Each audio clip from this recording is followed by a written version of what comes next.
vois ça, hein? Le voilà alors. Il est pris il est déjà arrivé, là, vous arrivez. L'homme qui n'est pas resté en rade à Milan.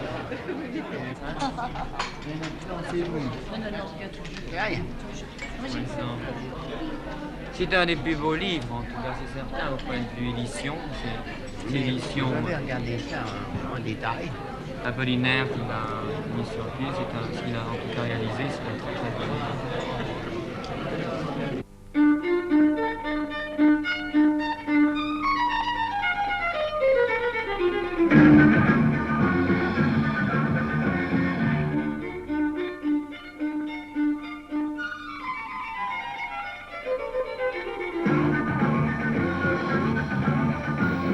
Dans les jardins des Champs-Élysées, à 2 pas de la Concorde, Pierre Cardin a transformé à grands frais le vieux théâtre des ambassadeurs chez Bernstein pour en faire un lieu de création tous azimuts, l'espace Cardin. Passant de la maison de couture à la maison de la culture, Pierre Cardin a su rester fidèle à un principe qui a fait sa fortune, mettre sa griffe sur tous les accessoires. De la lampe au fauteuil, tout a été créé sous sa haute surveillance. Une salle polyvalente avec scène mobile, une galerie d'art viennent compléter les possibilités de l'espace et en particulier celle de la grande salle, conçue de façon traditionnelle malgré son habillement moderne. Depuis son inauguration en novembre 1970, plusieurs pièces ont été montées dans cette salle dans un esprit souvent très classique, malgré quelques tentatives avant-gardistes pas toujours dénuées de snobisme. La salle de cinéma, siège Cardin, attend l'animateur qui lui donnera vie. Considérant le coût élevé de l'aménagement de ce nouveau club culturel, à l'heure où les théâtres vivent de subventions, on pourrait se demander, Pierre Cardin est-il un mécène ? Je ne suis pas un mécène. Qu'est-ce que ça veut dire mécène? Je travaille, je suis un travailleur et j'emploie le résultat de mon travail pour une chose qui me plaît. D'autres l'emploient pour s'acheter un bateau ou pour jouer aux courses ou jouer dans des salles de jeu, perdre leur argent dans des vices. Chacun a ses vices. Moi, c'est celui du théâtre, de la musique, de la danse. C'est ma participation dans la vie, c'est mon monde à moi et je l'emploie de cette façon-là. Et ça, c'est moi, photographié Harry Bohr. Vous connaissez Harry Bohr? L'acteur? Acteur qui est mort. Henri Bord, oui, je connaissais. Oui, alors il a voulu me prendre pour le cinéma. Alors ce torchon que j'ai pris, j'ai mis sur ma tête. Comme je sais que vous aimiez vraiment l'espace, alors j'ai fait faire des cadres spéciaux pour ça. Ça, c'est très bien. Oui, C'est très pour bien. donner Enfin, la vous savez, dimension. je portais toujours dans mon carton tout ça. Je n'ai pas vu. Je regardais tout les temps, mais... Vous avez vu les bijoux, là, comment ils sont exposés, là? J'ai apporté une autre plaquette parce que la sculpture n'était pas assez bien placée. Pour vous, j'ai voulu qu'elle soit plus détachée dans le noir parce qu'elle était à terre. Alors, j'ai fait mettre ça. Parce que complètement voyez-vous, par rapport à votre... qu'elle compte pas, qu'elle soit comme si elle était supportée par un nuage dans l'espace. Vous n'avez pas volé, vous n'avez pas peur de laisser cette chose? Ah non, on l'enlève. Vous enlevez? Ah, tous les soirs, nous l'enlevons. Mais pas enlever, même dans les journées, c'est en noir. Non, ça nous avons un garde, là, non. Vous avez les gardes, vous savez. Non, nous avons le garde, non, j'ai voulu simplement la mettre parce que je trouvais qu'elle n'était pas assez bien exposée avant, comme ça, donc je trouvais que c'était plus... ça correspondait plus à votre atmosphère. Moi, j'ai de l'estime et de l'admiration pour ceux qui sont pour les premiers. J'aime beaucoup, j'admire au collège, j'admirais mon camarade qui était le premier. J'ai de l'admiration pour un vainqueur au football, j'ai de l'admiration pour un sportif qui est le premier. J'aime la performance, pour quelqu'un qui crée une lampe, qui est le premier à l'imaginer, pour un homme qui a créé la... Vous comprenez? Le premier, pour moi, est une chose, c'est la multiplication qui vient après. Le numéro 1, c'est l'essentiel dans la vie. On ne peut pas avoir le 2 sans le 1.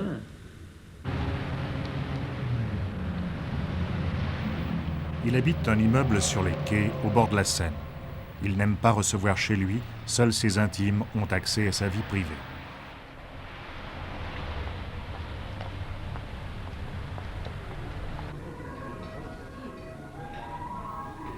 Quand il n'est pas en voyage, tous les jours vers 15h, il va déjeuner au restaurant, dans son restaurant, à l'intérieur de l'espace Cardin.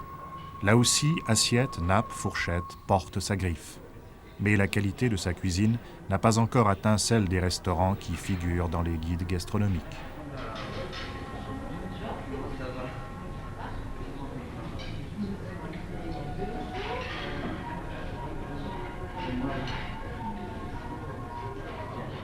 crois qu'on va entrer, il y a un couloir là à côté, on va entrer ici, il sera une passerelle, une rampe, une espèce de rampe qui conduire aux scènes.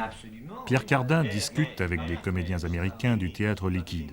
Il a vu leur spectacle à New York. Emballé, il les a immédiatement invités à venir jouer à Paris. C'est ainsi, selon ses coups de foudre, que se fait la programmation de l'espace. Pour l'exceptionnel tout au moins, car pour le quotidien, il s'en remet à son directeur théâtral, l'ex-commandant X, Michel Deré. Tous les soirs, ils se réunissent une demi-heure avant le spectacle pour discuter de la présentation de la veille et apporter des changements et des inventions nouvelles et qu'ils ont besoin de se trouver, de se réunir tous sous la direction de quelqu'un qu'il faudra trouver ici, d'ailleurs qui soit un peu leur inspirateur et qui parle avec eux de tout le spectacle de la veille pour que le spectacle du soir soit différent et réinventé. I'm sorry, but I must leave. But I kiss. Tant pis. Bye. Goodbye. Montrez que Et merci. Demain soir. Quand est-ce que vous revenez? Quand revenez-vous? When do you come back? Quand il était arrangé, maintenant peut-être jamais. À 8 ans, j'étais l'enfant de la troupe des grands, c'est-à-dire quand je me promenais, à ce moment-là, j'habitais Saint-Étienne-et-Lyon, et je jouais dans les théâtres de commune, enfin, et j'étais toujours l'enfant, le seul enfant de la troupe. Et ensuite, lorsque la guerre s'est terminée, puisqu'il y a eu la guerre tout de même à ma jeunesse, et je suis venu à Paris et j'ai tout de suite rencontré un groupe passionnant qui était Jean Cocteau, Bérac, qui était Louis Jouvet, qui était à ce moment-là Jean Delannoy, Max Ophuls, Christian Jacques, enfin c'était le mouvement équivalent de Truffaut ou de Jean-Luc Godard maintenant, enfin c'était les mêmes... Et comment est-ce que vous avez J'ai passé beaucoup connu alors également, enfin Visconti, tous ces gens-là lorsque j'avais 20 ans, donc c'est pour moi, le théâtre a toujours fait partie de ma vie, je ne suis pas devenu un homme de théâtre comme ça, du jour au lendemain, pris par folie ou par orgueil ou par...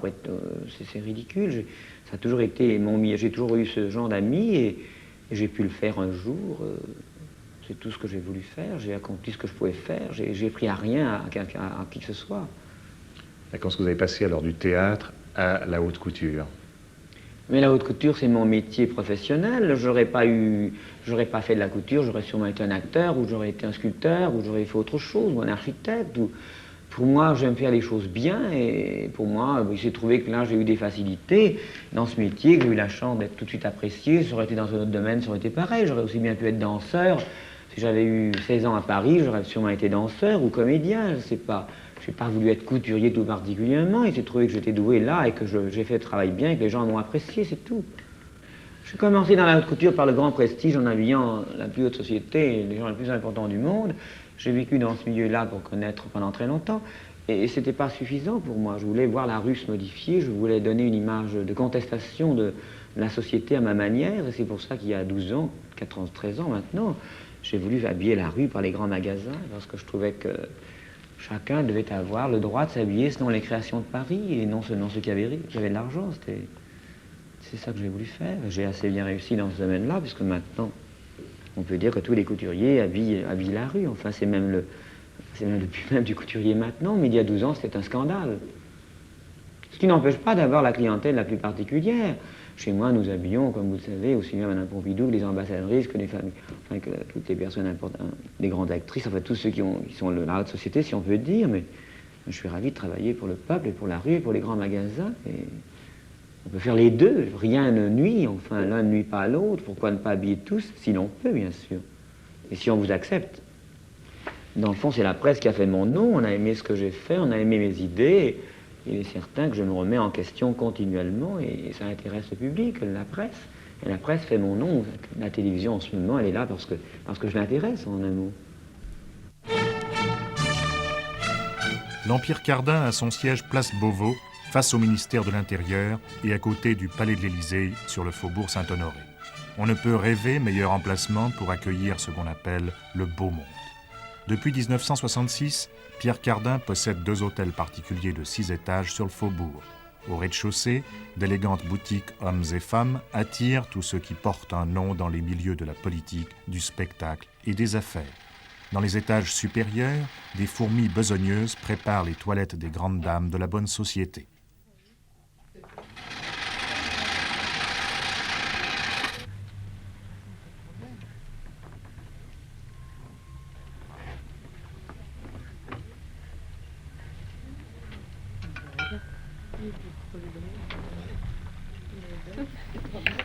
La maison Cardin emploie 206 personnes. 98 travaillent dans les ateliers de couture. On découvre ici l'envers du décor qui, comme au théâtre, demeure inconnu de la clientèle. Une ouvrière gagne de 800 à 900 francs par mois. Une bonne couturière peut atteindre 1500 francs, parfois plus. Le prix d'une robe de haute couture équivaut environ au salaire d'une ouvrière pendant 3 ans et demi.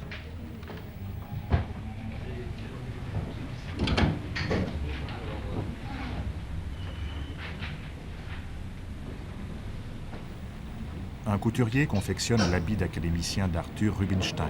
À elle seule, la broderie traditionnelle coûte déjà 10 000 nouveaux francs. Mais on a tout de même l'impression que même si vous avez, disons, élargi le cercle des gens qui peuvent porter ou acheter un produit Pierre Cardin, vous travaillez pour des privilégiés. Mais pourquoi les supprimer, ceux-là? Il ne s'agit pas de les supprimer, mais vous travaillez pour des qu'on peut privilégiés. travailler pour les deux, il est certain, et j'en suis très... C'est très difficile de travailler pour les deux, vous savez. D'arriver à vendre dans les grands magasins et d'habiller la femme de la rue et la femme de la société le top, c'est très difficile. On peut habiller l'un ou l'autre, mais de faire les deux, c'est très difficile, croyez-moi. Et d'y réussir, surtout. Depuis quelques années, les boutiques Cardin à travers le monde ne se comptent plus. Dans chaque grande ville, il existe une clientèle suffisamment aisée pour s'offrir le luxe de porter la griffe Cardin des pieds à la tête. Quand on sait qu'une paire de chaussures vaut de 150 à 200 francs, on comprend mieux ce que cela signifie. Pour un pendentif ou un bracelet, il faut compter 500 francs. Pour 800 francs, cette ceinture est à vous. Le prix de ce pendentif tout simple n'excède pas 300 francs. La bague en vaut le double. Mais l'essentiel n'est-ce pas l'art de l'emballage? Quand on sait qu'à notre époque, on dépense en moyenne autant pour le contenant que pour le contenu, comment s'étonner que les maîtres de la mode fassent breveter l'emballage de certaines parures? Un objet bien présenté est à moitié vendu, c'est un principe qui vaut son pesant d'or.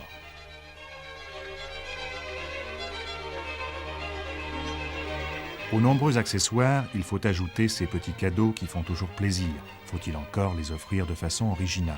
Ainsi, ces chocolats présentés comme un foulard ou ces pralines enfermées sous les multiples facettes de cette boîte.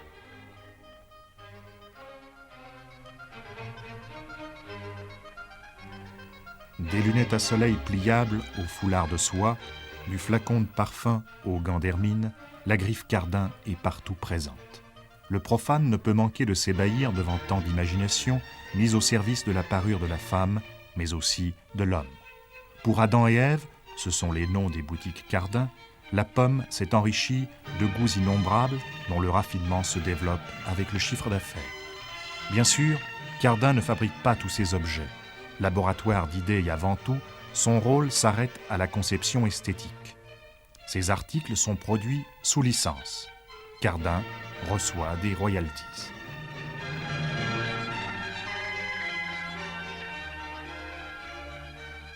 On pourrait évidemment un peu artificiellement calculer le nombre de gens qui travaillent pendant une journée, si vous voulez, pour la griffe Pierre Cardin dans le monde. On atteint évidemment plusieurs dizaines de milliers, sauf que le calcul risque d'être un peu faux dans la mesure où très souvent les licenciés ont une activité qui leur est propre, plus une activité Pierre Cardin. Donc on ne peut pas dire qu'une usine, si vous voulez, travaille à 100% et à plein temps pour Cardin, sauf dans certains cas, car il existe certains licenciés qui ne font que du Pierre Cardin. Est-ce qu'on peut connaître le chiffre d'affaires de la maison Cardin?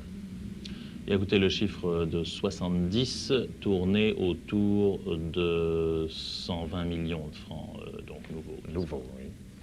D'ailleurs, je pense que M. Cardin a dû vous en parler. Il est vraisemblable que les activités design, environnement de la maison permettront d'ailleurs, je pense, dans les 2-3 ans qui viennent, pratiquement de doubler l'importance de ce chiffre. Et l'argent, ça compte beaucoup pour vous? L'argent vient quand on... Mais je m'en sers de l'argent. Qu'est-ce que c'est que l'argent si on ne s'en sert pas?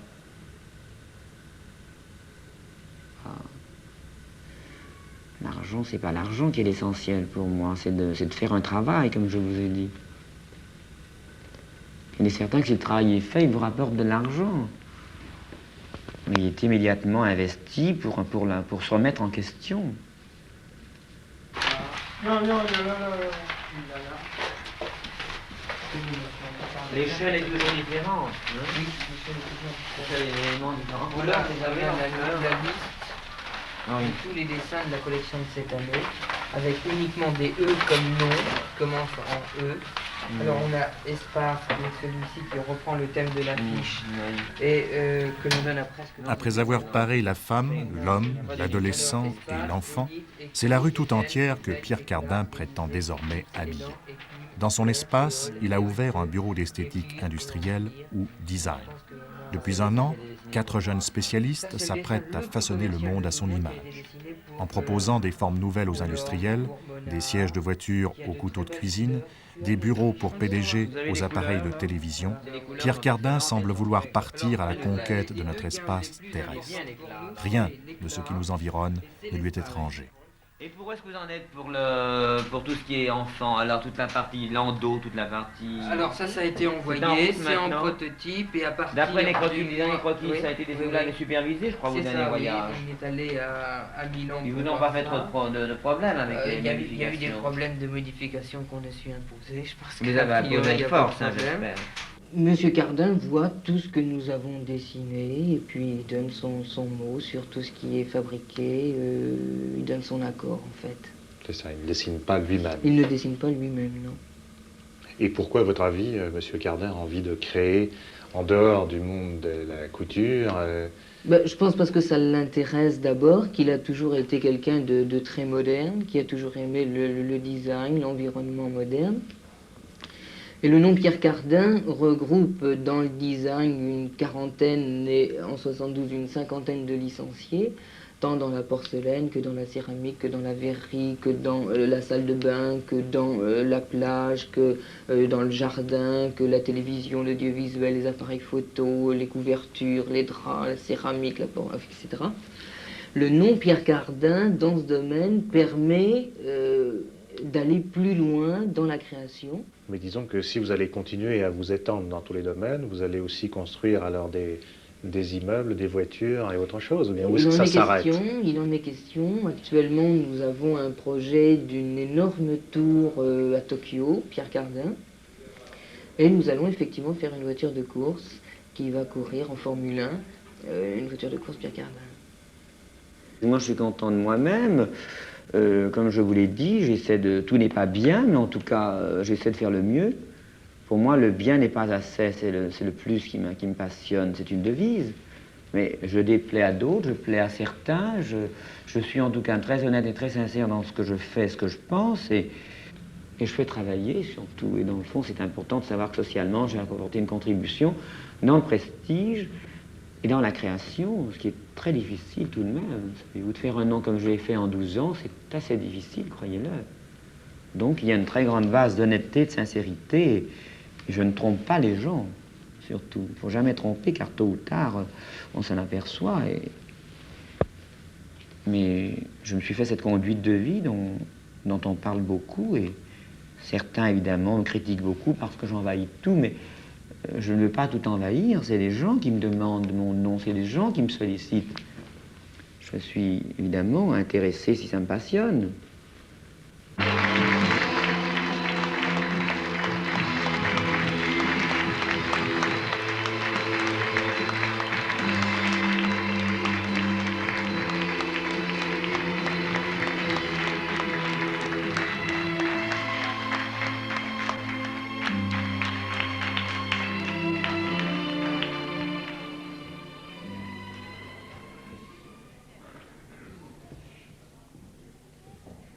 Ce sont des comédiens qui n'ont jamais travaillé. Enfin, en plus, il les a formés en l'espace de 3 semaines. C'est inouï. Oui, la mère, par exemple, et donne tout à fait le ton. C'est formidable. Elle est très bien dans le personnage de la mère.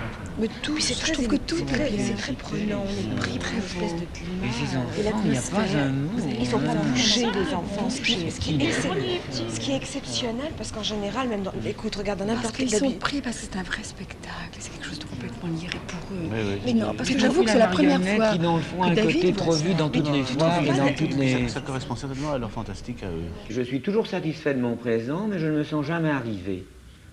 J'estime que tant que je peux le faire, pourquoi pas? C'est pas de l'insatisfaction, c'est d'essayer d'aller plus loin, comme un coureur ou un cycliste ou un footballeur ou un sportif. Dans mon métier, j'aime conquérir pour atteindre le but, pas du tout pour posséder. C'est autre chose, la possession. Quel est le but alors que vous poursuivez? Eh bien, de réaliser ma vie, de savoir qu'on peut être heureux en travaillant, en réalisant. Il y en a d'autres qui sont heureux en ne faisant rien. C'est une nature, c'est un tempérament, c'est une joie intérieure. Et je me suis heureux de savoir que j'ai fait de cet endroit un endroit dont on parle beaucoup. Parce que c'est fait de travail, c'est pas fait de facilité, c'est un fruit du travail que je trouve que le travail c'est ce qu'il y a de plus noble. Enfin, pour moi, c'est pas la paresse ni le repos. Le travail a un sens assez exceptionnel pour moi. Je trouve que c'est la vraie joie de l'homme. Et c'est pour ça que je continue dans cette direction.